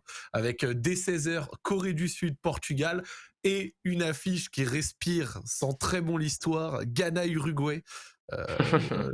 Ça va être super intéressant, ainsi qu'à 20h, Serbie-Suisse. Là, on repart sur un truc un peu plus géopolitique. Et enfin, Cameroun-Brésil, avec le Brésil qui risque de faire tourner à nouveau. Apparemment, c'était les rumeurs. Voilà, il risque de faire tourner l'équipe de France style, peut-être avec un peu plus de qualité que l'équipe de France, mais aussi avec un peu moins d'absents. Donc, du coup, qu'est-ce qu'on attend un petit peu des rencontres demain, sachant que demain, les Camerounais peuvent jouer crânement leur chance façon Tunisien face à une équipe qui fait tourner. Serbie-Suisse, bah, concrètement, le gagnant passe. Ghana-Uruguay, c'est un peu pareil. Portugal-Corée du Sud, alors combien de points à la Corée du Sud déjà? Ils en ont un seulement pour l'instant vu qu'ils ont perdu contre le Ghana. Bah, Donc du coup, un est-ce seul, qu'ils ouais. peuvent encore, Ils ont fait ils match peuvent encore se nul contre qualifier, la Corée l'Uruguay, du ils ont Sud ou perdu pas? contre le Ghana. Ils peuvent encore Ouais, se ils peuvent qualifier avec passer, 4 points? ils peuvent avec 4 points, ouais. Ouais, parce que le Ghana a Parce 3, qu'ils l'Uruguay seraient a 2, à 1 aussi. Ah, ouais, c'est ça. ouais, parce que Ah, si l'Uruguay gagne, ça ferait égalité, avec, avec la Corée. Si la Corée gagne évidemment, donc ouais, c'est ce que je ils vois. peuvent encore Portugal gagner. 6 points, Ghana 3 points, Corée du Sud et Uruguay 1 point. Donc le Ghana en soi, le Ghana un match nul et ils peuvent passer si la Corée du Sud ne gagne pas avec un certain écart face au Portugal. Qu'est-ce qu'on pense de ces matchs-là? Qu'est-ce que vous attendez? Je vais commencer si ça ne vous dérange pas. Je m'attends pas à une Corée du Sud suffisamment, même si elle a été quand même assez intéressante par moment. Je m'attends pas avec une Corée du Sud qui pourra bouger le Portugal de la même manière qu'elle a su bouger un petit peu le reste, et notamment les Ghanéens à qui ils ont posé beaucoup de soucis, même si au fine la défaite est venue vers eux, ils ont quand même largement dominé. Je pense que le Portugal a ce qu'il faut pour pouvoir un petit peu les stériliser et éviter les rencontres à grosses actions, comme on l'a souvent dit avec Santos. Bien que le Portugal a un Ruben Diaz qui, je trouve, n'est pas impérial, et s'il réaffiche Cancelo, il y aura de quoi avoir des occasions, surtout avec les centres. On l'a vu, les centres ont été une grosse arme des Coréens pour réussir à se créer des occasions. Mais je pense pas, je pense que le Portugal va quand même s'en sortir. Même si, à voir à voir selon combien ils vont faire tourner. Ça peut être une variable que j'ai ignorée. J'ai pas regardé la compo probable, mais voilà mon avis. Et pour Ghana-Uruguay, pour l'histoire, j'ai envie que les Ghanéens passent. J'espère que les Ghanéens vont passer. Des Ghanéens qui sont un petit peu montés en puissance. Après, je dis montés en puissance. Ils avaient commencé un petit peu timidement face au Japon, face au Portugal, en réussissant à se débrider, surtout après avoir encaissé des buts. Avec un coup douce en grande forme, un Salissou assez bon, et au global, une équipe qui est assez émouvante et qui réussit à s'en sortir avec de la réussite face à la Corée. C'est important quand même de le dire, mais un coup douce qui, quand il évolue dans des zones un petit peu plus haut, réussit à montrer des choses extraordinaires. J'aime beaucoup cette équipe. Je la trouve vraiment, comme j'ai dit, assez émouvante, assez cool. Donc je leur souhaite de passer pour le côté un petit peu historique, un petit peu clin d'œil, sachant que les Uruguayens ont vraiment proposé, je trouve, du néant. Je répète, hein, même si la Belgique est sortie, pour l'instant dans le jeu, dans le rapport jeu, proposition et effectif, pour moi, l'Uruguay est l'équipe la plus décevante de ce mondial à l'heure actuelle. Et face à, et je leur souhaite je souhaite qu'ils ne posent pas problème avec cette façon de jouer, cette façon de défendre aux Ghanéens. Bah là, Voilà, ils vont parce que être moi, Tu veux obligés. Là, ce qui est intéressant pour le coup, je vais te laisser le ils couvrir. sont Ouais. obligés de gagner. Ils sont obligés de gagner. Autant jusqu'à présent, dans leur projet, si tu veux, à 3 matchs, le nul pouvait leur convenir, en fait. Là, ils doivent gagner. Donc moi, je suis curieux de voir ce qu'ils vont faire. Est-ce qu'ils vont partir à l'abordage tout de suite? Est-ce qu'ils vont faire Ouais. 15 minutes de gros pressing en espérant marquer et après conserver le score? Est-ce qu'ils vont attendre un peu et attaquer surtout en deuxième mi-temps? Voilà, j'ai quand même hâte de voir ce qu'ils vont proposer parce qu'ils n'ont toujours pas marqué dans la compétition. Elle est inoffensive, Hem, je t'ai déjà dit. Uruguay paraît inoffensif, ils sont inoffensifs pour l'instant. Alors, ça veut pas dire qu'ils ont voilà. pas les qualités pour marquer, hein, Luis À Suarez, part cette Darwin, fameuse c'est pas du séquence tout, mais de à part cette fameuse séquence de 3 occasions, face mmh, au Portugal au moment où le Portugal un peu s'était ouvert. Mais, mmh. mais voilà, moi j'ai quand même hâte de voir cet Uruguay-Ghana pour voir ce que va proposer l'Uruguay et est-ce que, ils vont avoir une approche différente et à quel point elle sera différente puisque là ils sont obligés de gagner. Grave. Heu, J'aurais aimé croire à quelque chose de la part des Coréens, mais je pense que le match contre le Ghana leur a coûté beaucoup physiquement et mentalement. Ils ont fait énormément d'efforts sur la fin de match sans qu'ils soient récompensés. Kim Min-jae a fini sur une jambe, il y a eu une grosse débauche physique sans résultat.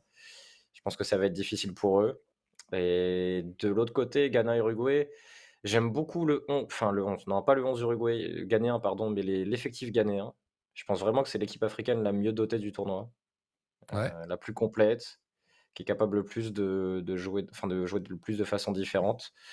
Pour l'instant, dans ce qu'ils ont proposé, je les ai trouvés un peu timides, malgré le nombre de buts qu'ils ont marqués. Donc là, dans un match où ils doivent en plus un peu protéger un score, parce que s'ils font nul, comme tu l'as dit, Isaac, il y a de bonnes chances qu'ils se qualifient. Heu, je suis curieux de voir comment ils vont approcher la rencontre, parce D'accord. qu'ils ont du mal et pour l'instant, la gestion du score chez eux, c'est assez, lunatique, tu vois? Ils passent d'un super moment à des moments où ils sont complètement dominés, ils concèdent des temps forts de fou, ils ont des temps forts aussi. Donc je suis curieux de voir ce qu'ils vont proposer, et l'Uruguay, ouais, c'est la seule équipe qui a pas marqué pour l'instant. Donc il leur reste encore un match pour le faire. Heu, Après, tu sais, l'Uruguay, c'est une équipe qui est capable sur, 10-15 minutes de mettre le feu, marquer un but et derrière verrouiller Voilà. pendant, 3 jours. Ouais, bonne chance pour aller ouvrir ça, ouais. Et je pense que c'est le scénario le plus probable, hein. On verra pas un 3-0 uruguayen, sauf si le Ghana doit revenir au score et se découvre, mais il faut jamais, oublier l'Uruguay. Il faut jamais laisser oublier ces équipes. C'est comme l'Atlético de Simeone, c'est les mêmes équipes culturellement, traditionnellement, les mêmes valeurs. Faut jamais les laisser de côté, ils sont toujours capables de quelque chose. Pareil la compo, est-ce qu'il va mettre Suarez et Cavani en même temps? Pourquoi pas, hein, tu sais, pour, finalement si tu as besoin de Et marquer, Darwin, tu penses les 3? Ça m'étonnerait quand même. ah, non, mais peut-être que Darwin va sauter. Darwin au placard? Ça, je sais pas, Non, je hein, vois pas Darwin mais sauter parce que c'est le plus à même de tenir sur 90 minutes, donc je en vois tout cas, je pas. pense que Suarez et Cavani, à mon avis, joueront un moment ensemble si l'Uruguay n'ouvre pas le score vite et on l'a Ouais. peu vu jusque-là. Ils se sont toujours limite remplacés l'un l'autre, donc ce sera intéressant de les voir tous les 2 sur le terrain. Mais bon, au fond de mon cœur, j'espère une qualification ghanéenne parce que je doute de la possibilité pour la Corée de faire quelque chose et je pense pas que le Portugal sera totalement relâché parce que si le Ghana gagne et que le Portugal perd, ça se jouerait à la différence de but. Alors le Portugal là est à +3 et le Ghana est à 0, mais si les 2 Ouais, c'est ce que équipes j'allais gagnent dire. avec, une défaite et une victoire, ça veut dire que le Ghana est à +1 et le Portugal à +2 et si le Ghana gagne par 2 buts d'écart, il y a égalité, tu vois? Donc Ouais, je tu pense peux que le croiser le Portugal Brésil donc ouais, voilà, je pense ah, que c'est la même raison pour laquelle le Brésil ne fera pas n'importe quoi contre le Cameroun, parce que le Brésil n'a que 3 buts d'avance sur la Suisse. Donc si le Brésil perd et que la Suisse gagne avec 2 buts d'écart, tu finis à égalité, par exemple. Donc D'accord. Bah, après, c'est c'est quand pour même ça des que je scénarios un peu genre pour que le Ghana sorte avec 2 buts d'écart face à l'Uruguay, sans dire que c'est impossible, il faut un certain travail, tout à côté que toi, tu en prenant en compte que toi tu perds et tout, c'est ouais, tu sais, le si le Cameroun, Ghana un mène autre vas-y, vas-y. non, vas-y, je disais si le Ghana mène 1-0 à la 60e, l'Uruguay va forcément devoir ouvrir et ça peut faire 2-0 et si d'un autre côté tu raison. le Portugal perd, tu vois? Donc voilà, c'est pour ça que on Mmh. verra, hein, ça je me trompe, j'avais dit que l'Espagne et l'Allemagne, je les voyais passer hier, donc faut pas me croire en fait. Comme on les voyait tous passer, hein, on va pas faire les hipsters non plus, mais même si c'est totalement mérité pour le Japon qui a gagné ces 2 matchs les plus difficiles. Et au final, pour terminer, Serbie, du coup Suisse, plus Brésil-Cameroun. Moi, je vais me focaliser sur Brésil-Cameroun. Pour les Camerounais, je te dirais que j'ai envie d'y croire, mais je leur vois à titre Il faut avoir personnel, envie. je leur souhaite d'avoir un Vincent Aboubakar d'une forme absolument colossale comme son entrée face à la Serbie, parce que sorti de ça, si c'est pour revoir des ratés de Toko et Kambi et des séquences assez frustrantes, je leur vois pas les qualités qu'ont les autres qu'ont les autres équipes africaines qui se sont qualifiées pour réussir à passer. Mais maintenant, face à un Brésil remanié, mais qui aura sans doute un 11 quand même plus cohérent que ce qu'avait Didier Deschamps a fait, ça risque d'être compliqué. Après, voilà, hein, c'est 11 hommes face à 11 hommes, j'ai envie de te dire. Hein, donc, on peut peut-être y croire, Non, hein, mais ce même qu'on peut si c'est dire, des remplaçants la brésiliens, mais différence, j'y crois la moyen. Voilà. différence, Zach, par rapport à l'équipe de France, c'est que le Brésil peut vraiment calquer quasiment son organisation Ouais, ils sont habituelle 11, ouais. avec ses remplaçants, en fait. Alors que l'équipe de France a mis son équipe B avec des joueurs à contre-emploi, pas à leur poste. Pour ceux qui étaient à leur poste, ils avaient un rôle à jouer qui était différent de ce qu'ils font d'habitude. Enfin, alors que le Brésil, ça ne veut pas dire qu'ils vont gagner, hein, évidemment, mais en tout cas, il y a une plus grande, il y a une plus grande, comment dire, similitude entre les remplaçants en termes de profil et les titulaires. Et Carrément. voilà, et après le Cameroun, si voilà, il faut qu'il y ait un super Choupo, un super Aboubacar comme tu l'as dit. Mais bon, c'est une équipe, le Cameroun, qui peut vite exploser. Elle a failli exploser contre la Serbie, elle s'en sort très bien.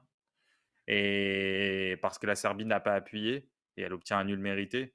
Mais le Brésil peut te sanctionner fort si tu es trop ouvert, si tu es pas sérieux C'est vrai sur que la tes défense 90 minutes. camerounaise face à cette attaque remplaçante du Brésil, mais qui comporte quand même du Jesus, Martinelli et compagnie, ça, va Voilà, être, mais ça bon. peut être compliqué. Ouais. Mais c'est bien qu'on parle de tous ces matchs maintenant, vu que demain soir, on fera quasiment toute l'émission sur notre équipe type. Pensez-y d'ailleurs sur le chat, préparez votre équipe Ouais. type. Mais Demain, ouais, les c'est gars, ça bien. va débattre fort sur l'équipe type des poules, chacun. Et je tiens d'ores et déjà à le dire, mais ceux qui ne mettent pas Griezmann dans la sienne aura affaire à moi. Bon, bref, on en rediscutera demain. Ouais, je pense qu'on sera d'accord sur ça. On Carrément, met déjà carrément. Griezmann, c'est bon, on coche Griezmann sur la feuille de match. Il reste 10 joueurs, C'est les bon? gars. Allez, let's go, ça va être super. On parlera un petit peu de tout ça.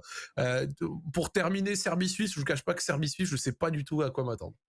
Genre, le match On va Serbie-Suisse, regarder je suis Brésil-Cameroun, vraiment hein. dans un, On va dans regarder un mi-film. Brésil-Cameroun. Bah ouais, c'est pas vraiment le. Après, je pense que c'est un match qui a aussi un intérêt, hein, Serbie-Suisse, hein, quand même. Ça reste. Genre, le gagnant passe, encore une fois, mais je sais pas trop à quoi m'attendre. Les Serbes, je les ai trouvés décevants face au Brésil, même si ça restait le Brésil. Et après, derrière, malchanceux aussi face au Cameroun avec un Milenkovic qui donne littéralement 2 buts, alors qu'ils avaient réussi à avoir quelques séquences sympas pour réussir à marquer. Et les Suisses, bah voilà, aussi dans la difficulté face au Brésil, mais qui réussissent à se sortir la victoire face au Cameroun. Qu'est-ce que vous en avez pensé, vous? Je pense que Serbie-Suisse, c'est clairement le match de poule de trop de cette coupe du monde. C'est lui qui arrive en dernier et il faut vraiment qu'on passe au huitième de finale, à Ouais. 20h à Il va y avoir 21h45 et 5, qu'on il va y avoir 5-3, ça va être un match de dingue. triplé de Milinkovic-Savic, doublé de Shaqiri, crise diplomatique dans chacun des pays, parce qu'il y a des gens qui posaient la question sur le chat.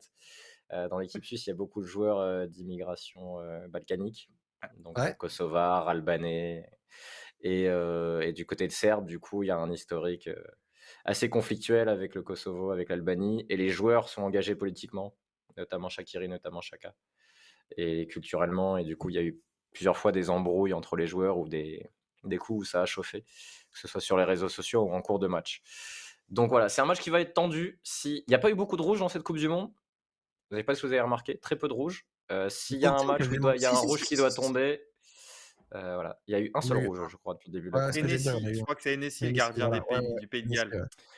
ouais. Ce qui fait plaisir quand on compare avec la Ligue 1 où il y avait 6 cartons rouges par week-end pendant 10 journées, où ça tombait tout le temps. Je trouve que les arbitres sont très bons sur cette Coupe du Monde, on n'en parle jamais, et tant mieux, ça veut dire que Mm. ça va. Mais je les trouve vraiment très bons, quoi. Il y a peu d'erreurs, ça laisse jouer, ça siffle pas les simulations, il y a Ça des va contacts qui retourner sont voir des. la VAR après que le jeu est repris, tu vois, il y a plein de. Ouais, non, franchement, je les trouve bien. Et Et, voilà. et s'il y a des cartons, allez-y, quoi. Sur ce match-là, si vous voulez voir des cartons, si vous aimez la bagarre, il faut regarder Serbie-Suisse. Non, mais en vrai, je trouve quand même que la Suisse a défensivement une équipe qui va être suffisamment bien organisée pour tenir un peu les Serbes, tu vois. C'est offensivement où j'ai un petit peu plus de doutes, mais après, Mbolo reste quand même un attaquant qui fait une bonne Coupe du Monde pour l'instant et qui peut poser problème face à une Serbie qui, elle, a eu plus de soucis défensivement, qui a été loin d'être impériale pour l'instant. Après, bon, Akanji est très fort et la défense suisse au global est pas mal, même si Widmer a pas fait un très bon match, j'ai trouvé, face à Vinicius, mais c'est face à Vinicius, quoi. Donc, Comme d'hab, moi franchement là, si je devais mouiller sur ce match, c'est la Suisse qui passe à mon sens. La Suisse qui passe avec une défense au rendez-vous et quelques coups offensifs finement joués face à des Serbes qui vont à des moments devoir se porter beaucoup plus à l'attaque parce que c'est la Suisse qui est en position de force pour réussir à se qualifier. La Suisse a 3 points, un nul les qualifie sauf victoire du Cameroun avec un écart correct. Voilà, c'est un avis parce que c'est vrai que la défense pour l'instant serbe m'a peu convaincu. Voilà pour mon pronostic à moi si je devais en donner un. Eh ben, vivement demain alors, hein, Vivement demain. pour voir ça, ouais. Super. Eh ben vivement Bon, il y a quand demain même et des on matchs espère. intéressants et Vraiment, puis voilà, on aura une bonne émission encore à carrément. discuter de notre équipe On- type avec Griezmann. Ah, l'équipe type, ça va être la folie. J'ai hâte du moment où on va débattre de tout ça et où le chat vont nous en vouloir ou nous dire et un tel, il fait du ski. Vous allez découvrir les chats Twitch. Vous allez découvrir les chats Twitch quand ça fait des équipes types, des trucs comme ça. Tu as 11 choix possibles. Tu vas nécessairement devoir faire à des moments des choix difficiles et pas mettre tous les mecs bons. Et vous allez découvrir les et lui, il fait du karaoké. Ça va être très intéressant à voir. Mes dédicaces au chat Twitch parce que vous nous êtes fidèles et vous êtes de plus en plus nombreux tous les soirs et ça fait super plaisir. Et pour la peine, regardez, ce soir, on vous a fait du rab 30 minutes de plus. J'ai vu quelqu'un dire est-ce que vous êtes payé plus cher pour 30 minutes? Bah non, on n'est pas payé Non, plus C'est cher. mais le temps additionnel de la FIFA. Bah oui. Donc ne, ça ne, fait ne, vraiment. ne soulève pas ce sujet, Zach. J'ai des gens à appeler là tout de suite. Là. Ah, voilà. Non, pas du tout, ça Raphaël fait aime bien se plaisir. faire payer, ça va bon, ça va bon. Bon, Ça en fait tout cas, plaisir. c'est Et calme. Oui, non, je sais pas si tu vas-y, voulais vas-y. mon prono sur la Serbie, pardon Zach, je ne Oui, le donnerai vas-y. pas parce que j'ai vraiment peur physiquement du dénommé Pavlovic. Ok, Vraiment, d'accord. il me terrorise, donc je préfère Ça pas parler de la terrorise. Serbie. Voilà, j'aimerais pas qu'il me retrouve. Vraiment, il y a Compréhensible. des joueurs, tu vois. Il faudra qu'on fasse un truc sur les joueurs les plus menaçants physiquement de la compétition. Parfois, ça Le joue. 11 des joueurs qui font flipper. Ouais, exactement. Ouais. Avec Bon, en le tout soutard australien est pas mal aussi en défense. Oui. Et Monsieur Hennessy au cage, t'as une. Ouais, t'es pas mal. T'as vraiment une caution bagarre qui est solide, je trouve, c'est plutôt pas mal. Bon, en tout cas, voilà, ça nous permet de conclure gentiment cette émission, qu'on vous remercie d'avoir suivi, c'était très cool encore une fois. On termine demain pour la dernière journée des phases de poule de cette Coupe du Monde, où on viendra vous débriefer tout ça, et faire notre équipe type, pardon, de cette phase de poule, et peut-être encore parler des derniers huitièmes à venir avec une vue complète sur l'arbre aussi. Ça va être très intéressant. On aura l'arbre complet avec les potentiels quarts et potentiels demi. Ce sera super intéressant et passionnant d'en parler. Et on vous remercie d'avoir écouté. Si vous avez raté une émission, si vous venez de venir à la fin, comme d'habitude, la rediffusion est sur la chaîne YouTube L'équipe ou alors disponible en podcast. On vous remercie encore une fois et on vous souhaite une bonne fin de soirée. On vous dit à demain. Ciao, ciao les amis. Ciao! Salut tout le monde.